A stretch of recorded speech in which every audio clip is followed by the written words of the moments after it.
sometimes I may feel like I'm in the back burner, Right. but it's not really that. It's we're evolving as humans, which is what you're supposed to do. Right. So yeah, you're marrying the unknown, and you know, again, like, how do men deal with that? How do women deal with that? So it's never a thing where it's just a one script, one blueprint. You're continuously trying to figure things out, communication, and I want to have real conversations about how people deal with these things. Yeah.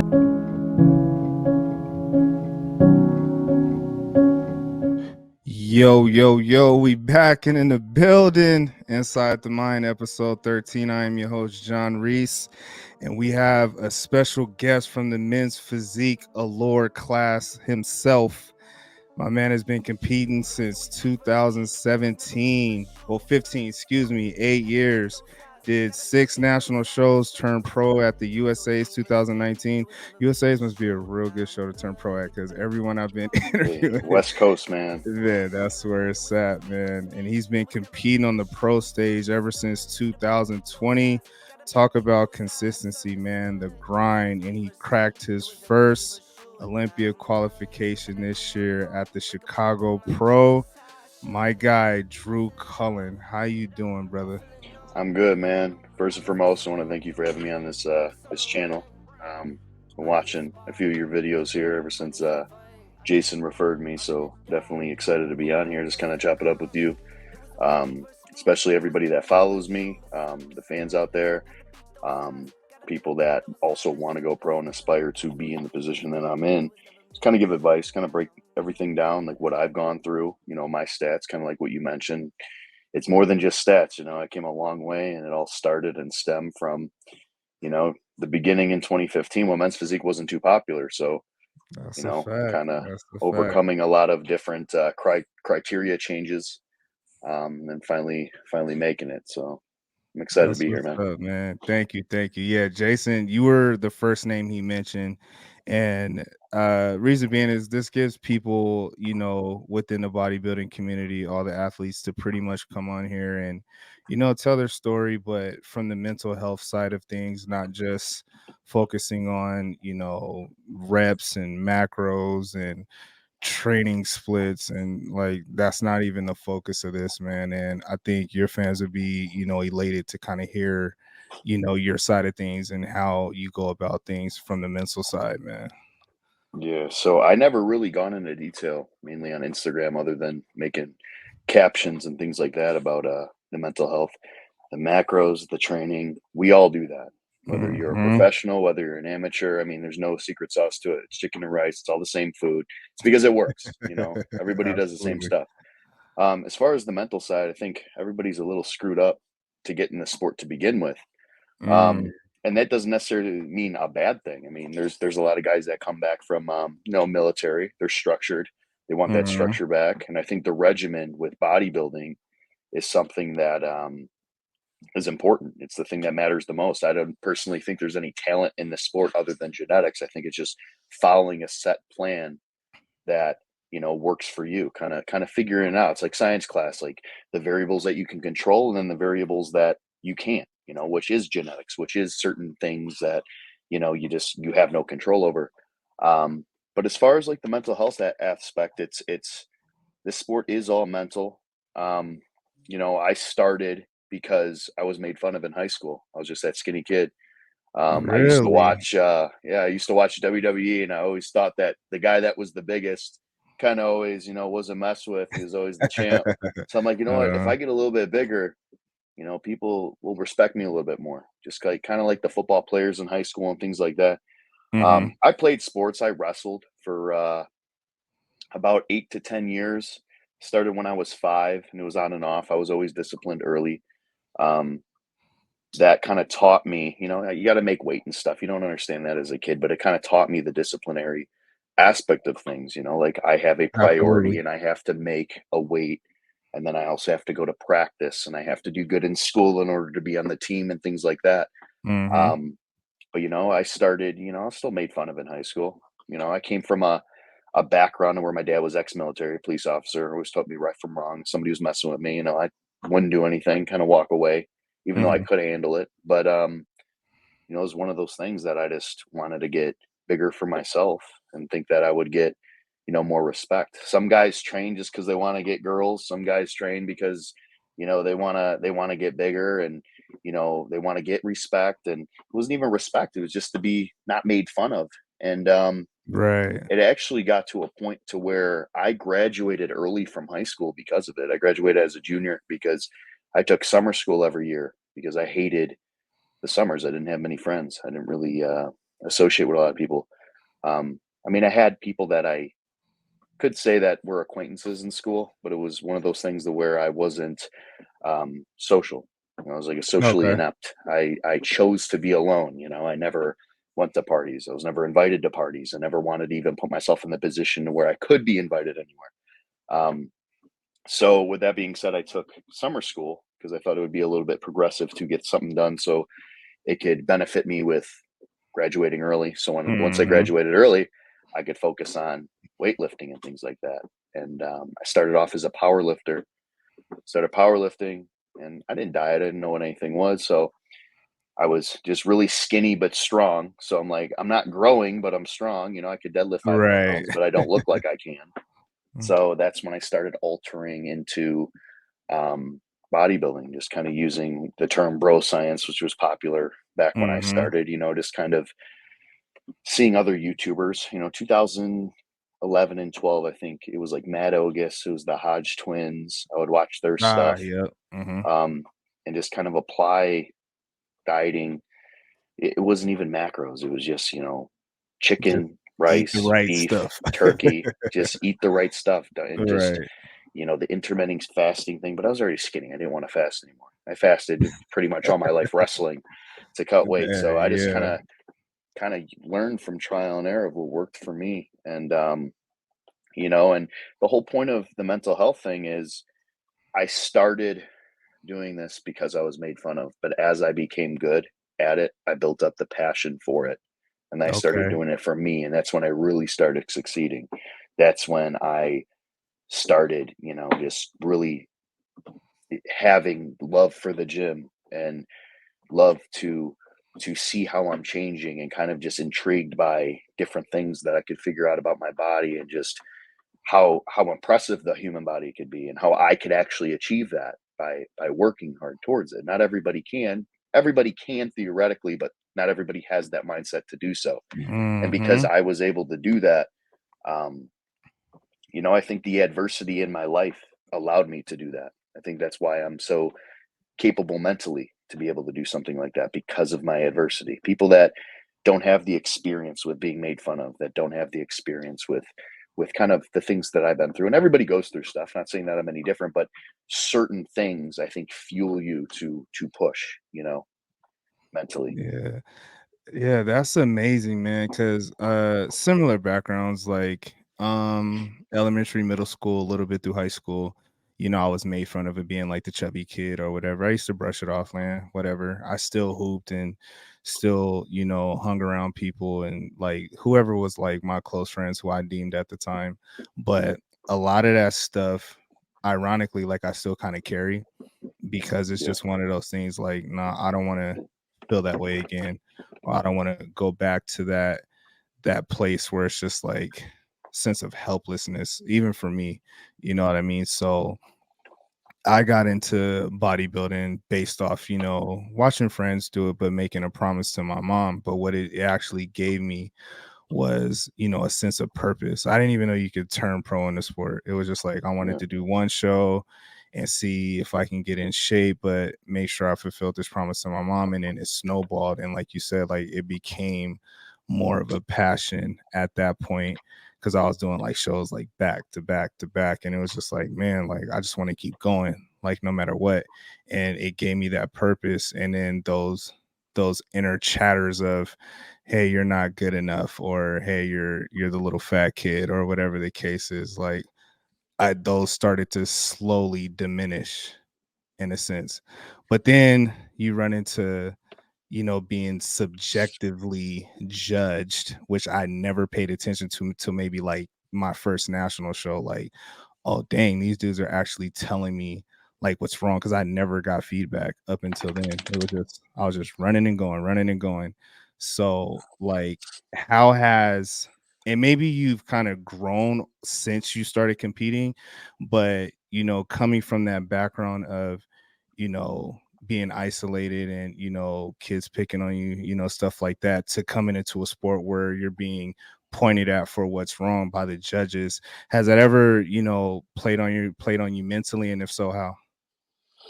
Uh, the judges is a little different because I'm asking for that. I'm putting myself in a position to where Mhm. I am going to be judged. Um, I think in a way, I do look back at things that, I mean, I still get hate. I still get hate from, I mean, look at social media now. I still have, he has no back. He has no this. He Man, has no that.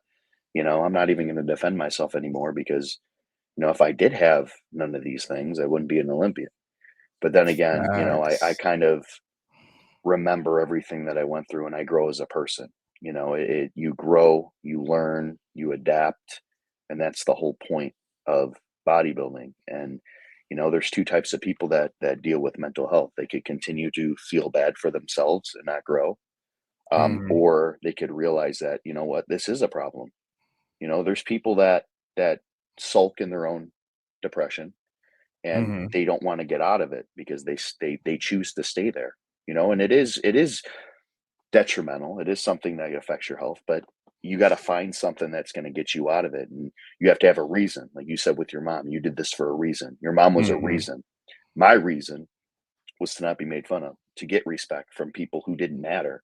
And then once I became good at it, that passion overshined everything else. And it led me to where I am now. Um, the judges, I'm that type of person that in order for me to achieve my best version, I need to get feedback, you know, Got you. and the thing Mhm. is, I know the things that I already need to improve on that they're going to tell me. I've been doing this for a while to where, yes, I need to bring my back up. My back isn't necessarily a weak point, but it's weak compared to guys like Banks. If you stand next Got to you. Banks on stage in a back pose, he's going to make anybody in men's physique look like they don't have a back. And that's Right. kind of what people think. They look at a stream and they're like, okay, he doesn't have a back. I have a back, but compared to some other guys who have very developed backs, Mhm. it may not look like that, but I might have more complete front, and then I might have better posing, and then I might be peaked better, then I might be better conditioned. Then that's where the overall scoring runs into why I want to show. Um, but it is my choice to. It wasn't my choice to be made fun of when I was a kid, but it is my choice to compete now. And when I get feedback, I'm asking for a reason. It's not going to hurt my feelings. This is positive criticism. We're getting on stage and we're trying to obtain a look that the judges are looking for. And like I said, the criteria has been changing. I did men's physique back in 2016, 17, 18 national shows when it was feet together, straight on. You couldn't angle your hips. So Yep. that was actually a mandatory thing for men's physique when they were judging. And Steve would always yell, "Feet together, no quarter turns, nothing like that." And it did take away from me because I do have wider obliques. But then once I could angle and learn what to do and Mm. things like that, it helped me. But in order to achieve my best self, I needed to get the criticism. If I just went pro right away and it did take me 6 national shows, I wouldn't be the pro that I am today. I think there's stepping stones and levels to everything that you do. There's trials and tribulations to everything that you do in life, general. I mean, it sounds kind of cliche, but it is true. You have to be tested in order to, kind of be rewarded. And the losses teach you a lot more than the wins ever will. And as bummed out as I have been, man, it's I want to leave. I'm done. I'm f this. Like I'm never competing again. It's like give it the 48 hours and then you come back to your senses and then you're actually more motivated. It's like you get like that rush back to where it's like, you know what, now I got something to prove even more, you know. Man, So so yeah, the knockdowns, the lessons. I mean, yeah, we can call them losses, but there definitely are lessons, and you do learn more. So, what have you learned in all the trials and tribulations that you have been through? What have you learned about yourself in the process? the biggest thing I learned is how consistent I am. So the biggest thing I'm going to always give back to myself is self-respect, Hmm. and that's what it comes down to. You can be hard on yourself and disciplined, but you also have to give back to yourself and kind of admire the work that you've done in your past. Build up appreciation for yourself. Don't forget where you came from. Allow yourself to accept the losses, the failures, the things like that, and use them to fuel you, catapult you into the next show. And I mean, that's something that I demonstrated this year. Like keeping my mind Absolutely. fresh allowed my body to get better and better and better. A lot of people feel defeated. And then once you feel defeated, your body's going to project that defeat physically. Mhm. And you could see it. You could see how these guys kind of fade away, you know? You could blame it on a lot of things. You could blame it on the supplements. You could blame it on the diet. You could blame it on the girlfriend you're arguing with. At the end of the day, these are all things that you are in control of. And the only thing that you are in control of is yourself and your mind. So that's something that I'm a big believer on. And mainly the theme of this, just being, you know, really in tune with mental health and kind of knowing these things and addressing these things. Um, that I say would be the biggest thing that I do. I like to give back to myself. And the biggest thing that I've learned overall is that no show is promised either. It don't matter Mm. if you come in with your best look, you know, and you know, and for example, like me and Jason. Jason came in with an amazing look at Mile High, Colorado. Mhm. I beat him at that show, and that was not my best look of the season. I came in probably like a good 10% better for Vancouver. He also came in better, but sweep me. You know what I'm saying? And it Mm. don't matter. In Olympia it could be the same thing. I could come in 50% better. He could come in 10% off. And just based on what they're seeing that day, he could place better. And that's the thing. You can't have like you just can't kind of that's why I kind of hate some of these show predictions where they throw out these predictions because I was never in them this year. I was never in them Alright. before I did good. When they didn't have me in them, here's the thing: when a lot of these guys throw out predictions and they don't have you in like the top five, and when I do win a show, then they don't clarify it. They don't Nah, tell they you gotta they don't own up to apologize. that. They don't say nothing, and that's the thing. Nothing's addressed, you know. But Right. then they have you in every show after that, and you know it's just. I mean, talk is cheap. Everybody thinks that they're going to win a show. Like, don't sleep on me. This is my year. All this, but I made sure that this year going into Palmetto, I knew there was big names. There was Danny, there was Chris Barr. Um, shout out Ammon, shout out Barr. You know, great athletes. Danny, I think it's his fourth Olympia. Um, Yeah, I talked to him recently too, though. So yeah. yeah, these guys are great athletes, and my goal was to make top five. And I told a lot of people this: if I made top five, okay, because it's an improvement. I set goals for myself. You know, I could bring in my best look. I knew it was my best look. I took the Mhm. time off. I'm like, I'm not playing around anymore. I took the time off needed, improved on everything I needed. If I come in, let me just be in that top five. Let me be in that first call out so MPC News could actually just post me and I'm in the picture. Like that was what I wanted. Man, you've been in the Um, picture all year, which is crazy. Like they missed every show. You was top 5, top 3 literally all year until you won. So which is crazy. yeah, But and go the ahead. biggest thing is the first show out of the gate, I take second, and it was like, all right, I'm in the top three. The worst I could do now is third. Then I'm talking to Ariel. I'm like, what if they bring me back and I'm fourth or fifth? Like because they've done it before to me, so that's kind of Mhm. something that I have learned in competing, just competitively. Nothing is finalized until you got that trophy in hand. It's like okay, but when they were announcing, okay, fifth place, I think Deke Walker got fifth, Charjo got fourth, Mhm. Barr got third, and then I'm like, oh shit, like I could possibly win this. I'm like, now I'm in the top two. I start getting chills because I actually in the rejudging consolation round, I ended center. And I'm looking at Danny. I was gonna walk over to him, but I could just tell he was nervous. He had like his head down. He wasn't even in it. I'm like sitting there. I'm like, I don't gotta do any more shot. I think I got this. And then when they announced me for second, I was happy. I came in with just wanting the top five, but because I was announced for second, I was kind of bummed because I got so close to first in Olympia qualification. Mm. So ever since then, any placement I got, if it wasn't first, it didn't matter. You know, and I wasn't trying to be salty, but everybody in point systems are gone. The point Yeah, system's so gone, so it didn't even matter. you have to win. You have to win. Yeah. Yeah. I mean, you look at Ryan Clark this year. Shout out Ryan. Shout out Ramsey's Rams. You know, these guys have been up there at second, third, second, third. Like if there was point systems, I think they would be up there in the Yeah. leaderboard. I Mhm. mean, it would be if I didn't win Chicago, it would have been me, Ramses, and Ryan. I think we're the biggest outbreaks this year. Ramses has been an Olympian before, but as far as like you know, new guys out the gate who weren't Olympia qualified, I think Ryan Clark is one of the most impressive guys as far as his placements, track record, his peak, everything is just consistent. Man, it's amazing. We had a video photo shoot for global formulas out there in Vegas for USA's, and that was my first time seeing Ryan. and I was like, dude, he looks bigger than like what you actually see. He poses big. So it Yeah, was like pretty dope. And like I'm standing next to him because me and him are pretty much like the same height. And it was just like kind of I was in awe by it, like and like on TV on Instagram, like you look yeah. small in a sense.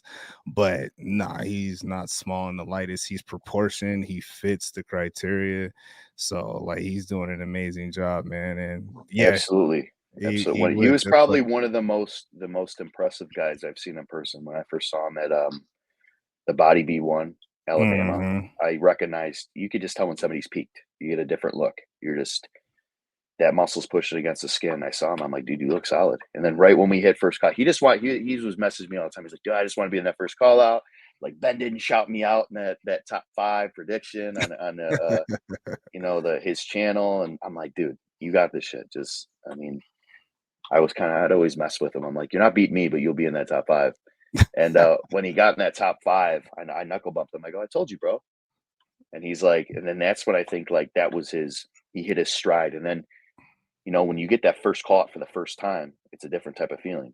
But then it's like you just want to be in that top two call out, like the final two. And then when you're not in that, it's Man, defeating. And other guys that are used to getting fifth, sixth, seventh, just on that cusp of first call out, all they want is that first call. But I'll tell you, once you get a taste of it, it's like you want to win a show now because then that's what counts. Like, and then you're so close, and that's like just how the title of being an IFBB Pro is so prestigious. It's almost like, well, I want to be an Olympian now. yeah. And Well, then you go to the clearly you've been Olympia and you want to be top man. Olympian. You're Yeah. forever chasing something, which is the beauty in the sport. Like that's the beauty of it, and especially because, like you said, like you're setting these goals for yourself. And this year was to crack the first call outs, crack top five, and you pretty much abolished that. So tell me how you felt, and as far as when you accomplish these top five placings, but when you finally blew that door down at the Chicago Pro, like how did it feel? So throughout the other shows, like after Palmetto, I was on cloud nine. I'm like, all right, it does. How bodybuilding works is there's no pecking order. Just because you beat a guy at a show doesn't mean you're going to beat them again. So it's like, Mhm. all right, so I beat all these guys. Now I'm the next one in line. If I go to this show, I'll get it. And then it's like, wait, now I'm making third. And I'm like, all right, well, Ricardo Croce, he's already qualified, so he's not going to do the next one. You know, maybe I'm gonna go to this show. I'm gonna see who's on the list. And then I go to Body B1. I'm like, okay, Rodriguez on. I'm like, I think I could beat Rod. I'm like, I go there, and it was weird because I ended center at that show. Mm. I was literally writing out my caption and my notes for qualifying for Olympia. Uh, Everybody's calling me champ backstage. Um, Crazy. and I was called for third, and that one hurt. And Mehdi Kabaj, he won Toronto, I think 2 weeks prior, beat Rod, and he came up to me right after the show, and he actually had like a kind of heart to heart with me. He just told me, he's like, "You're gonna get a win eventually." He goes, "Just right now," he goes, "This is the feeling that you need to embrace." He goes, "I know exactly what you feel.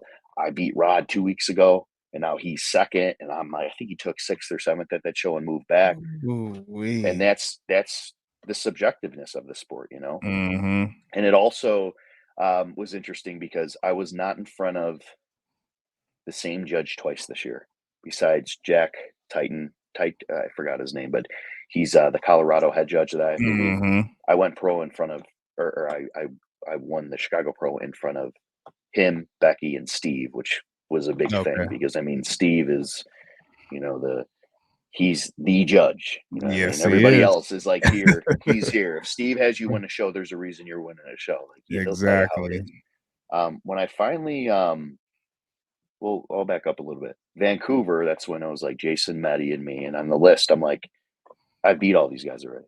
Mhm. Next in line, right? So I go to the show, and Jason, Maddie are my boys. I'm just like, all right, you guys already qualified. This is my ticket. We always kind of banter back and forth. I'm just like, hey, listen, on stage, man, it's like I don't care about anything. I'm like, this is afterwards. Like, we're gonna go have some food, like chill, like go hang out. I'm like, but right now, like this is business. Like, I want my qualification. You guys got yours already. Like, you know. Yeah, talk that So talk. That's how it was though, but it was no disrespect because they knew it. They knew they're the Mhm. same exact way. When you get on that stage, you're showing off the work that you did all on your own, all the cardio sessions, all the times that you dieted, all the times like you're going to sleep alone. Not with your boys, they're like pushing it. They can push you in text message and everything, but it's like when you get on stage, that's all you. That's all the work Mhm. that nobody else did for you besides yourself. Um, but I ended up taking third at that one. I'm like, all right, now we're even. I beat you guys beat me. And I'm like, now it's gonna count at the Olympia. Fast forward, my coach, Ariel, he's like, all right, I want you to do Columbia because Tyler's judging. Tyler loves my look. I haven't been in front of Tyler in a while because Tyler actually um, made an NPC online video, like putting my physique as like the epitome of what men's physique is and what they're looking for, like certain things that got to bring my I back up remember and things that. like that. But he Mhm. posted that, and I'm like, a very few guys, and I was the only one that wasn't an Olympian. I think he posted Rod, he posted Ammons, he posted Vitor, um, Diogo, Ryan Terry. Like he was posting Mhm. the top guys. I'm like, I'm the only one that isn't up there, like isn't at the Olympia level. Ariel's like, dude, do Columbia. And I'm like, I don't know, man. Chicago's my hometown. It's down the street. He goes, you know, there's other multiple time Olympians doing it. I think that your chances are better, Columbia. And he's a coach. He's trying to steer me in the right way. Mhm. And I'm like, you know what? If I don't qualify this year, then I don't qualify this year. But I think it's better that I just do I do Chicago.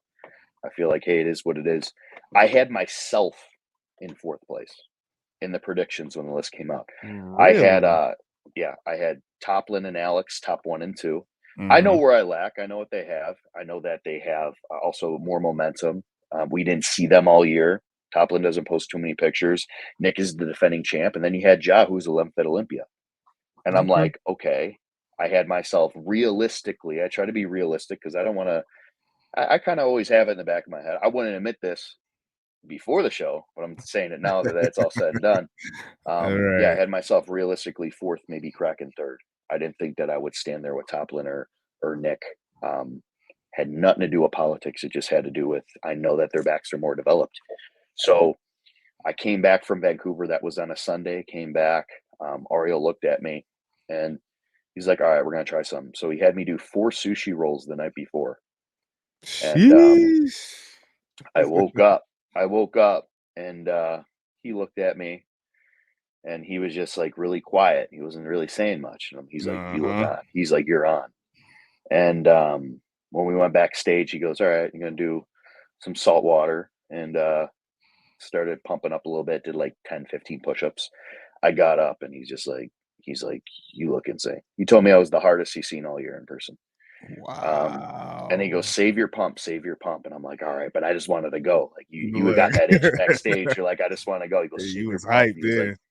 He was like pulling me aside. He has all these other guys in the show. And I mean, I could see how it could be a little bit difficult when it's like, you're tight with Nick, you're tight with Ja, you're coaching him, Mhm. you got Chevy in the mix. Um, but I think he knew. I think he knew that I was on. And Mhm. after prejudging, he knew. But he's respectful. He treats everybody the same way. Nick moved back from eighth to second, and that's what he said himself. He was kind of bailing out, changed a few things. When I finally got it, it's funny. Ario was like, "Man, I'm sorry, I told you not to do this show," and I'm like, "No, man, you're being just realistic. Like I was being realistic. I couldn't have predicted this. We just hit it. I think going into the show with zero expectation, having myself kind of just chill, relax. I was able Stress to sleep free. in my own bed, drive up there, get a tan. It just felt like everything was right. Vancouver would Mhm. have been cool to win. All these other shows would have been cool to win, but to be in my own backyard, it's like, all right. And I'm thinking in my head, I'm like, I'm the only one from Chicago to ever win Chicago Pro in men's physique. Man, that And has then I to mean started, something, bro. That has to mean something. and then it was the first show I ever did in 2015. It was my first overall I ever had in 2017. Was in the same place, Tinley Park Convention Center, Mhm. same exact place. And then I finally got it, my first pro win. Um, Now I'm just thinking in my head, I'm kind of jumping the gun. I'm like, now I gotta. Nobody's won the Chicago Pro twice in men's physique, so I'm like, okay, we'll see. As long as I keep improving, but the emotions going through my head, it was just like we did it, and by we, I mean, you know, everybody that supported me. Everybody that, after all these Exactly. shows, I kind of made a name for myself. A lot of people saw my story. They saw different things. They saw that I battled with adversity with my injury and things like that. I came back from it, and ultimately I did what a lot of people thought I wouldn't do. And I don't think it was an upset for anybody. And I think the coolest part about it all was Nick came up to me after and he goes, in person, he goes, I want to say this to you in person. He says, if I was going to lose to anybody, I'm glad it was you. And he's told me how happy it was for me. And that was the biggest thing. Like, it couldn't have been more perfect. Ariel was at the show. He was happy. I mean, he was, I don't think he was in shock, but I think he was just kind of like, usually Steve doesn't give the nod to the new guys, like things like that, like, I'm just like, well, I must have impressed him, and that's a good Yeah. thing because who am I going to see at the Olympia as the head judge? Yep. Shout out Nick, man. Shout out Nick Yeah, for, he's a doing that. Being absolutely, that meant a being lot to stand me. up. That's what's up, Anybody, man. anybody can message you and all that, but for him to do that, and especially I know that he came in the show and whether he had expectations or not, he's still being a stand-up guy, and that's real, a real competitor, a real professional. And to be a real professional in this sport goes a long way. Facts. So I'm gonna touch on the adversity part a little bit, but tell me about how much Ariel means to you and how he's pretty much, helped you progress in the sport, not only physically, but, mentally. Because I hear a lot of his athletes, speak very highly of him. So I just want to get your, your feedback and your word on, your coach. So the biggest thing with Ariel is he wants you to win just as much as you want to win. Mm-hmm. And he gives everybody, you would think that you're his only client. That's how much time and energy he gives you. Mm, Um, he's just taught me a lot as a man. Um, he's gone through a lot of similar adversities with bodily injuries and things like that to where we mhm, could relate on it. I've confided in him with a lot of things and just personal advice and things like that. um, the amount of respect that we have for one another is the main thing that you know keeps me on my toes because I never want to let him down. you know mhm, I want to give it 110%. Like if I'm cheating on my diet, it's not just me cheating on myself. It's me going against him. And that's something that I will never do because I know how much energy and effort he puts into me as a person, not just an athlete. But I think that he is the best men's physique coach, is regardless of his record, just the way that he works with each and every guy. Um, his room's like a revolving door. He gets a hotel room. He doesn't sleep. He's like, all right, go eat your meal, come back in 45 minutes. We're in there, and everybody on the team is super chill. We all talk, we all get along. A lot of my good friends have came from just meeting at shows throughout the years, working with them. mhm. Um, just a super, super cool guy. I don't know how he does what he does, man. Yeah, I think he's a robot. Like, I think he's a robot too. Like I told the story before my pro debut, as again, like going in with expectations that I probably shouldn't have had, but I wanted to get like just another opinion from, somebody who's definitely respected, not only just in men's physique, but in the sport period. Like he's definitely respected. So I just asked him like, hey, if you ever have the time, could you just, take a look at my pictures, my physique, and, just tell me what you think, like just nitpick it apart. You don't have to. This is me just asking out of the blue. You don't know me from a can of paint. And he actually did it. Like, yeah, he didn't have to do that at all, and he actually did it, and, for that, whether he knows it or not, like, forever, grateful for that. Because 1, I'm not his athlete, 2, he didn't have to do it, and then 3, he had other athletes that he needed to focus on at the time, so and like you said, like, he is a robot, bro, because yeah, he's on the phone talking to whoever he was talking to yeah, in mid conversation. He was like, "Yeah, I'll do it. Just send me a picture." Da, da, da, da. And I was just like, "All right, yeah." He probably brushed it off, like, no worries. But no, like he did it. yeah. So, and He'll when you hold a say straight robot, he's a conversation robot. while he's checking check-ins with Yes. somebody else on his phone. I'm like, how do you remember some of this? He remembers my diet better than I remember my diet. He'll be like, wait, like you put the 1/4 tablespoon after meal 4, right? And I'm like, oh, I forgot to update my chart. Like I make mistakes too. I'm like, damn. That is crazy. Yeah, he's a robot for sure, man. But yeah, kudos to him. Shouts out to him. Pretty much, y'all two are a great team, man. And you on your way to the O, man. But Speaking of that adversity, man, I know you've bounced back from a lot of adversity, including, you know, what tragically happened in 2021. You don't have to pretty much allude to it in detail, Yeah. but I would hopefully you would like to talk about what it took for you mentally to bounce back from such a tragic situation to pretty much maybe one of the best moments in your life in qualifying for the O. The biggest thing that helped me bounce back was passion for lifting, not even the sport, not just a pro card. Um, it was just loving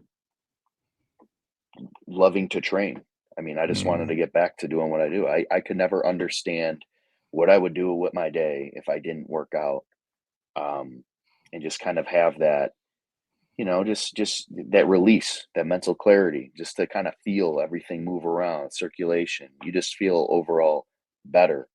Um, I would just get back into the gym. I was weak. It was humbling, but I told myself, I'm like, mm, if I could, I lost everything, so it's kind of like restarting.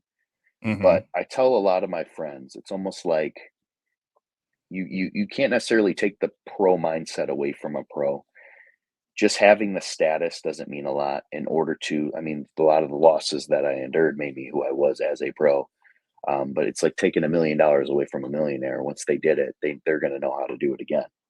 So I exactly. applied the Mhm, same exact staple to um, myself, and it was just staying healthy. I mean, I had my ups and downs. I had a lot of things that I was battling, and same thing with the mental health. I chose to get help. I chose to talk to somebody. I chose to figure out myself, my feelings, battle and overcome my trauma, my mental trauma, PTSD, things like that. I have triggers, or had triggers, I should say, that no longer bother me because I chose to get help, and it was one of the hardest things I ever had to do. But I did it, and um, it shows that it did help because I was able to come back from a lot of this stuff. But I had no expectations of training ever again. I had my mm, femoral artery severed. I had my whole left leg reconstructed. So they did a fasciotomy, which means that it's compartment syndrome. So they cut my calf on both sides. They cut mhm. my upper quad. They had to take a vein from my calf and reattach it to the artery. So I had Sheesh. blood clots for about 4 months after that. I was taking blood thinners, all kinds of things. I was on all kinds of different meds and things like that that screwed up my mental and messed up my appetite. I lost a total of about 43 pounds in a matter of a month. So I Yeah. deflated Wow. completely. My friends didn't recognize me, things like that. Still got back into the gym. I was just training, and Ario was there the whole time. And the weekend before the incident, me and Ario were supposed to officially start when I came back from my trip in Orlando. Mm, And the most wild part of this whole thing is the Olympia was always in Vegas, and I was shot in Orlando. And this year they made the announcement that the Olympia was going to be in Orlando. Not only is it in Orlando, but it's on the same date I was shot 2 years ago. oh, wow. Yeah, so that's something that, I mean, some people don't believe in signs and things like that, but if that isn't a sign, I don't think that's a coincidence. I mean, that's just something that's wild. But it took a lot of lot of hard work to get to that point. I'm not just talking physically, I'm talking mentally. I'm big on the mental aspect of things. The way that I trained myself to think after that. It was one of the best things to ever happen to me, as bad as that sounds, because it was also the worst, but it was the Mhm, best things. It taught me to not take things for granted. It taught me who was my real friend, like who were really there for me, who wasn't. I kind of cut out a lot of people out of my life that were there for the wrong reasons. Because when that happened, it was just kind of like I could tell who, my phone wasn't blowing up. People weren't talking to me. People weren't, some people would ask what happened, but because I wasn't able to go out and work out and train or go party with any of them, it was like, oh well, doesn't matter. I'm not going to hit them up no more. Little things like that, to where I kind of saw long term, the benefits of my friendship versus the way that they were giving me their friendship. So I cut off a lot of people, and then after that, just kind of went solo for the rest of that time, and ended up doing a couple shows in 2022. So that was mhm. within 10 months of being shot. I still made a first call out. I knew I was at around 70%. I did San Francisco Mm, Pro. Buwan won that show. Shout out Buwan. One of my boys. He's gonna be at the Olympia too. He won that show. I got seventh there, and then I went to Hurricane, which was in I think that was in Fort Lauderdale, and I got seventh I there. I'm believe like, all so. right. I'm like, I got seventh twice. I go, I'm not moving up and I'm not moving back. I go, this is my sign to cut it. So I Alright. cut it and I go, you know what? I'm not a seventh place guy anymore. As a pro, okay, it's impressive, but I said it's not impressive enough to be at an Olympian level. So I stopped just everything I was doing, talked to Ariel, and I was completely just tunnel vision all the way. I would say it was a solid like 7 months of having an off season that was absolutely perfect. Like no Man. cheats unless he said if it was a cheat, it was a specific meal. Mhm. Um, just really finding myself mentally, preparing myself to, kind of visualize what I was going to do that year. And it's safe to say I did it. So Man, you did that, man.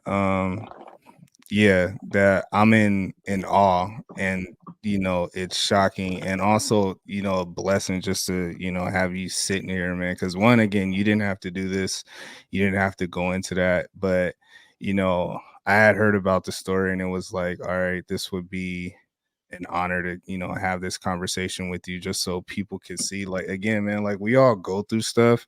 I don't think that's something that anyone should go through, but the fact that you went through that, and that's just one of many trials and tribulations that you went through, and just to be here, man, that's a blessing, man. So shout out to you, brother, because it doesn't yeah. happen to too many people, for And real. the thing is another thing that changed my whole perspective. This sport, I mean, yes, it's me, but it's also bigger than me because I do have a platform now. I have an influence. People go through stuff like you said. Hmm. But if there's just one person out there, let's say there's hundreds of thousands, if it could help one person and change one person or have them look at something a little bit differently, that to me is something that I strive for, Mm, not to preach or to push anything on somebody, but to just kind of be on here and be able to actually talk and anybody could sit down and take an hour to write a good worded caption where they could kind of, just throw in, whatever and just have people believe it. mhm. I'm not an influencer. I'm a real person. If I influence you in a positive way, that means something to me, but my job isn't to influence. But Exactly. I do like Mhm. to give out a positive message to people that do go through stuff like that because I never thought I would be in this position, but because I could speak on it, I'm grateful for that I could potentially help somebody else. And by the messages that I get from a lot of people, it does help them. Some other guys like Vietnam vets have messaged me and said, "Wow, dude, I was shot. I thought I had no chance of, competing." They're shot in combat. I had no chance. I Mm. didn't know what did you do, and I'll kind of voice message them and stuff like that. I think it's a little bit more sentimental being able to talk about it than type it out. Plus, I'm Yeah, better at I believe that talking, too, anyways. definitely. But Mhm. yeah, I have a lot of people that reach out to me, and that to me is just that means a lot. It makes me feel like I'm doing something right, and it's not just bodybuilding. It's just being able to help somebody do something that they thought that they couldn't, and just because my story could influence them to do what others have told them that they couldn't, or what they thought that they couldn't do themselves because they didn't have that belief or that motivation, or they thought that, you know what, I'm already all messed up. I'm not even going to do it, or they get nervous, or you can't live life, getting under a rack or something, thinking that, you know what, I'm going to get a blood clot, I'm going to die, or this or that. Like, Mm. you can't live in fear of that, and I'm more subjected to getting a blood clot. I'm on it. I make sure that I'm getting my ultrasounds and everything. I don't have any now, but because of what happened to me, I do have issues with my leg. I have nerve damage and things like that, but it will Mm. never stop me from training legs and being the best bodybuilder I could be. And then also helping other people understand that, there's safe ways to still do things even if you've had an injury. Man, that's dope, bro. Yeah, I ain't gonna lie, cause you helped me at, like, being in the sport.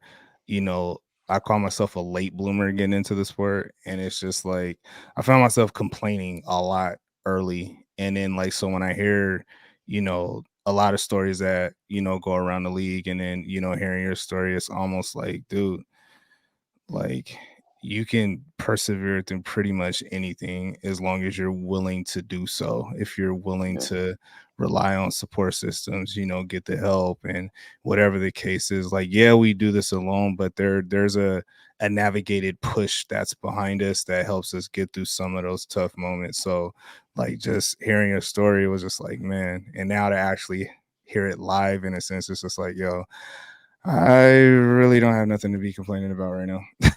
Well, So, here's another yeah. thing. There's a lot of ego in bodybuilding in general. There's a lot of Mhm. guys, you got these guys and massive dudes, like just big dudes, they don't there's a lot of ego there. When somebody has an issue, it's better to try to fix it. It's hard for some guys to talk to doctors, talk to friends. Women, they talk about, drama and things like that, and they'll talk to their girlfriends and they'll be like, "Oh yeah," like they'll cry and all that. I don't think guys do it as much. Guys do it, I'm sure, but I don't think they do it as much. Mhm. Um, I think that, if you could find, you know, a good therapist, I'm all for it. If you could find things like that, and you don't have to go through what I've been through to figure it out. You don't have to. There's not qualifications for this. My sister's a therapist. She talks about people with, like, there's a lot of problems out there. You don't necessarily need to be physically damaged to, be able to talk to somebody. Everybody's, problems are valid. Doesn't matter what it is. There's things that may never bother me that I don't think twice about that would literally bother somebody else, and that's still valid as long as they're wanting to get help and kind of put that ego and pride aside. um, that's another thing that I would say, like we keep saying, everybody has their issues. Everybody comes from their mama. Everybody lives a life, some better than others. There's people that live good lives that turn out bad. There's people that start from the bottom, that it all depends on, where your head's at, and the Exactly. influences that you have on your life. And I should know these things just because, again, like I'm a clinician myself, and it was like you said, like the ego, like getting into the sports, like nah, like I'm supposed to be a warrior. I got to figure this out. Knowing I have the tools right here in my back pocket, and I could Yeah, easily go talk to someone. Like whether I know someone, I can because I know plenty of clinicians, or I can just randomly pick one. Doing my research and then just go talk to someone, which I could have done. And that's something I'm actually going to put into practice going into next season, just so I can mentally stay checked in, stay locked in. absolutely. And so, like, man, I wonder. One of the last questions I asked is like, I wonder why, besides the ego, why there's not so much talk about mental health within our sport, or people don't talk as much about going to go talk to someone, especially with all the stuff that we do go through in a sport. Like, have you ever thought about that? I think it's just a touchy subject. Depends on the person. I mean, we're living in a society today to where a lot of things are frowned upon about talking about. Hmm. So I think mental health as well is one of those things that can fall either way, and it also depends on who you're talking to about it. I Okay. think that generally bodybuilders have all gone through adversity. That's why they get into it to begin with. That's kind of where I came Mm. from at the beginning of the video. We're all kind of a little messed up. I mean, in order to diet as long as we do and push our bodies as far as we do and sacrifice so much as far as family relationships, friendships, going out, having normal food, like, we're literally choosing to suffer. You know what Yeah. I'm saying? And That's a that to fact. me isn't normal. And that to me is a little messed up. That's why I say, like, in order to do that, it doesn't always need to be, oh, it's to better myself. Like, you get to a point to where you're gonna, okay, understand that it's to benefit yourself. But in order to get to that point, you start from something. What is it? What Mm. is your reason? What I'm saying? You know your reason. I know my reason. Right. What's, someone else's reason? And that's another thing that you get other guys on this channel. Everybody has a reason, and 9 out of 10 times they're gonna be different. You know, I think a lot of people, I notice a lot of guys like start from a military background. The reason Yeah. just comes from wanting that structure, you know, and then also being made fun of and things like that, just kind of being bullied. I think that's another big one, and they kind of go hand in hand. I mean, it's just being bullied and just, it starts when you're young, and like you said, you didn't forget about it. It's little things that may not bother you now. You just learn to kind of live with it.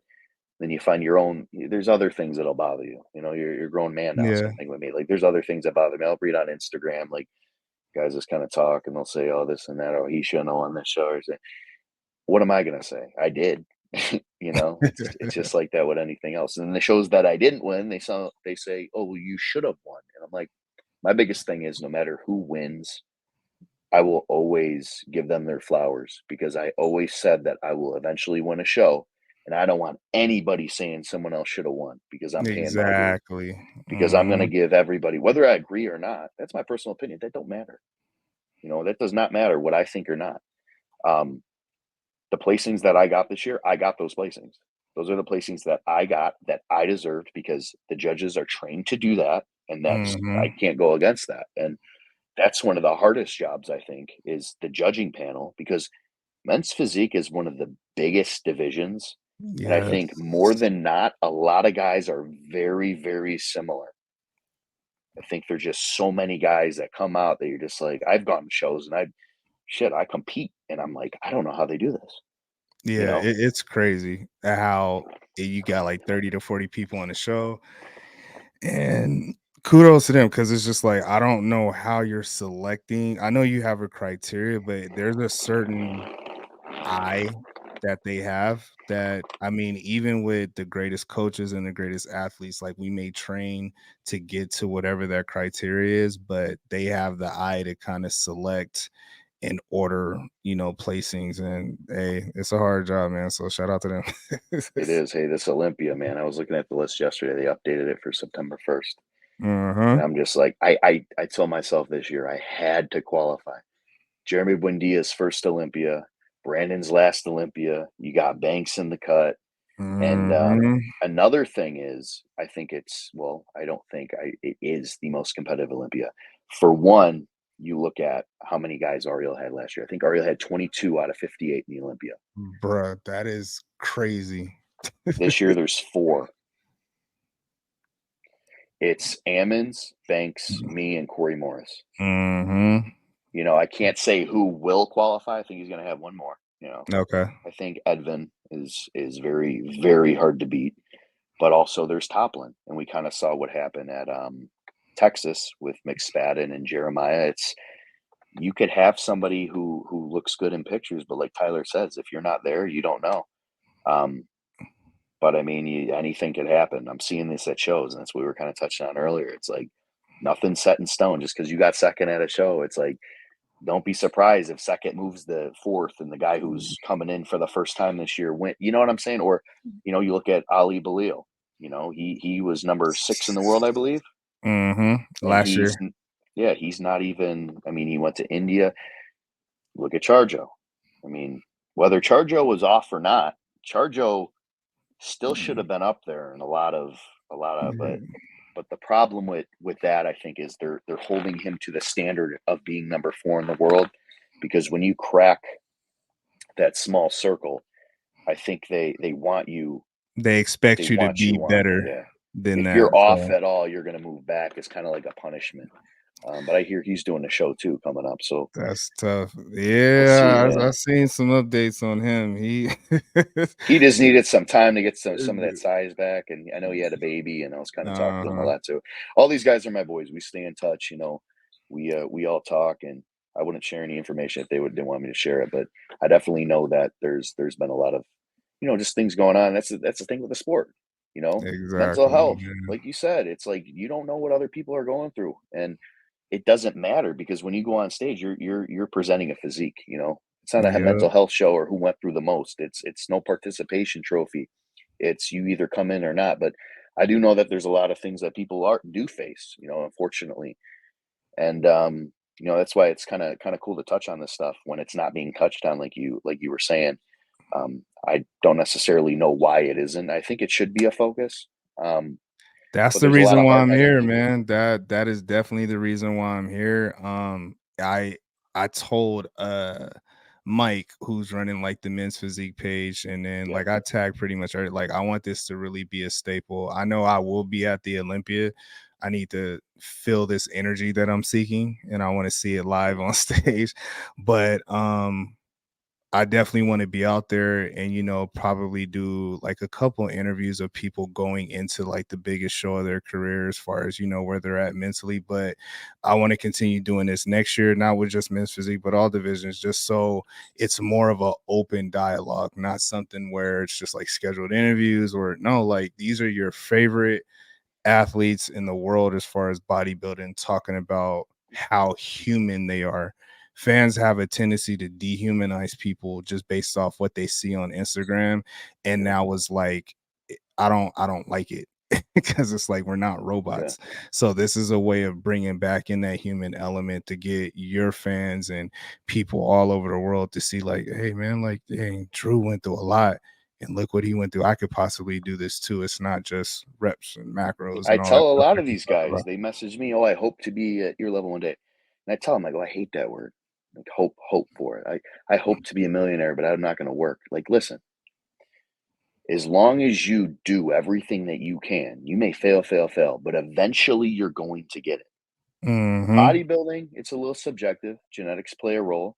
You got to find what division would suit you best and then how far you're willing to truly take it. But There you go. don't hope for it, work for it, right?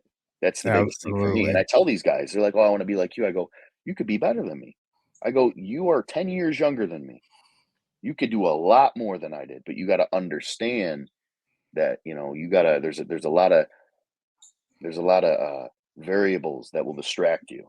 If you're young like that, the biggest thing for me, and since we're just talking about being humans, the biggest thing for me has been women. Women throw me off my game. I'm the type of guy who I will put all my energy into another person. If I'm dating somebody and it's been years, but if they come to my show, I cater to them. And it's not that I want to be Mm, catered to. I make sure that they're all right. You got your food, you got everything, you got the room. Okay, I'm going to go do check-ins. You need anything? That's the type of person I am. But at the end of the day, it does take away from me because I'm not putting as much effort into myself. I'm putting it onto that other person. And I'm realizing that I need a specific person that I don't got to tell that to, that just knows it and gets it. And that's just them. I don't want to got be you. changing anybody. But women have definitely been my, I can't go out on dates. I can't be doing like that's part of the sacrifice. A lot of these young kids, that's what they want to do. I'm like, Yeah. make sure if you want to be your best, you could be better than me. I'm just saying. But 10 years is a big gap. I think you're going to have a lot of relationships. You're going to have a lot of things that, life experiences that, maybe may not be as incredible as mine. They might be crazier than mine. Like you don't know. That's the thing. So Yeah. my biggest thing has always been, I think everybody's a little bit crazy, but I was gonna say the women make me crazy. I don't think that they're necessarily crazy. I just turn crazy. Yeah. Could be a little bit of both. We never know. Yeah. But yeah, man, dropping gems. Man, you dropped a lot of jewels and a lot of gems in this one. You gave a lot of advice, a lot of feedback on what a lot of people who are even pros but coming into the sport can definitely pick up and use in their toolkit, man. So appreciate you for that. I'll lead into two quick hitters. One being you've done a lot of pro shows. You've won one, which is the Chicago Pro. Is there another show besides the Olympia that you got circled that says, "Hey, this is one show that I want to win, and I don't care how long it takes. I'm gonna win this show." What show is that? The Arnold. Hey, cheat code. The Arnold. The Arnold. I think when people think bodybuilding, especially me growing up, my Uh-huh. dad growing up, he's 65, golden era, think Arnold. It would be probably one of the biggest things. I'm not saying bigger than the Olympia. But for me personally, I think just having an interview with Arnold, is being up on stage, if I Hey, won that, would probably just be the craziest experience ever. I think that's something that I will definitely achieve. That's something that I want to do. Arnold's getting older too, man. Like I want to uh, be able to. You can't meet him anywhere. I mean, he's a living legend, literally. facts. So just to Well, be at a show like that, be in his presence, and just be able to have a title of an Arnold Classic win, that to me would be a dream. That's a goal. Like, and those, like, the goals that I always set for myself, sometimes they scare me. They give me chills thinking about it right now. I'm like, but that's something that I want to do. That's that's without gonna a make hesitation. As soon make as you you said work that, though. As soon as you said that, I said Arnold immediately. I've actually thought about these before, like all these, not all the questions you're asking me, but just specifically with my career in the sport, like what I would want. Um, Yeah. Even if it wasn't a title, just to be on that stage. And uh, that's depending. I got to consult with Ariel because he's probably going to watch this. I don't want to say anything like that he doesn't know about, but that's something that I'm thinking based on how Olympia goes. I think that, I would, if I get accepted to the Arnold, I would do it in 2024. That'd be the first show. Well, look, applications come out October 1st, brother. No, I know. I was looking too. I was like, we'll see. I'm gonna put it in. I don't care whether they accept me Yeah, or not. I'm putting it in because that is definitely a show I would love to grace for yeah, sure. That stage because the prestigious of it. Again, the Olympia is the Olympia, but if there's something that is as close to comparable, it is the Arnold for sure. yeah. They're both So, tier one shows in my eyes. I mean, Olympia. mhm. I mean, the Arnold just always been the Expo's even crazier than the Olympia, in my opinion. Going to both of them. I Mm, just always thought that it's just been one of those, like you said, one of the most prestigious, if not the prestigious show. Uh, absolutely. but just iconic, man. I just want to be on that iconic stage and, Well, not to just be on it, but winning that. Ooh, I just, I see you on that stage next year as long as you and Ariel clear. I can yeah, definitely see it for sure. And yeah. then last but not least, man, who is two people you could say that can further along this conversation to make it normal, I would say, and tell their story while furthering this dialogue in a positive way. So right off the bat, I would say Ryan Clark. And that's because of how much of an impact he has made this year. I want Hmm. to see him qualify for the Olympia. I think he can do it, but at this point, there's so many top hitters that are coming out that Hmm. I'm just happy I qualified. If I was in his position right now, I'd kind of be like, I'd be nervous. I'd be like, hey, I'm going to give it one more. He's one Right. of the hardest working guys. It shows with his consistency. I think he's very well spoken. He knows the sport. He knows adversity. He has his own story that I think would definitely benefit this channel. I think that you guys would have definitely a good conversation. And then my boy Mehdi. Mehdi is Hey. very, very smart, technical, the way that he did beyond bodybuilding, business aspect, everything, Mm. advice, just key points to things he says, just the way that he explains it. I've been at shows with him and I'm like, man, we got to go out to dinner or something to talk about this stuff because we'll just talk and talk and it flows. It's easy to talk to him. Hmm. A lot of knowledge, super smart guy, super caring. Um, just a really, really good guy. I think that those two would be the best for this channel, especially with just competing this year. I think I'm very relatable to Ryan as far as how many shows he's done. I think he's done more than me now. I think he's done 8. And he's been in the top 5 at all 8, with his highest Mm. being second. Um, but it'd be kind of cool because he's still in prep, kind of pick his brain and kind of see how he's feeling and how he stays up on it. It's one of those things, especially your mindset kind of shifts. Like I got 9 weeks. I still have some food and glycogen in my body to where I have the energy to talk, but to kind of pick his brain and see where he's at, like it's something that I'm definitely interested in too. And I stay in touch with him as well. So That's what's up. Well, look, Ryan and Mehdi, y'all up. Mr. Drew absolutely. gonna help me get y'all on, but I'm gonna reach Yeah. out for sure, man. Yeah. But Drew, man, it's been a pleasure, man. Thank you so much. I learned a lot. A lot of this is just two people talking, but it has substance to it, and you provided so much substance, not only for your fans, people who are listening, but for myself, man. I'm forever grateful for this conversation, man. Thank you. Me as well, man. Thanks for having me on here. As soon as Jason said, that he recommended me, and I just kind of looked at some of your videos. I listened to the last podcast. I just thought that definitely just kind of explaining things. This is bigger than me, man. Just having somebody listen, just kind of getting it out there. I think what you're doing for not only the sport, but mental health, and just kind of, everybody wants to know what their favorite bodybuilder, the competitor, is doing behind the Hmm. curtain. Everybody goes through stuff. And, I think what you're doing is a completely different approach, but I think it stands out and it's going to be really beneficial Man, for the sport. thank you, man. Absolutely, brother. Appreciate you. Yeah, we'll see y'all on the next one. Peace. Absolutely. Later, brother.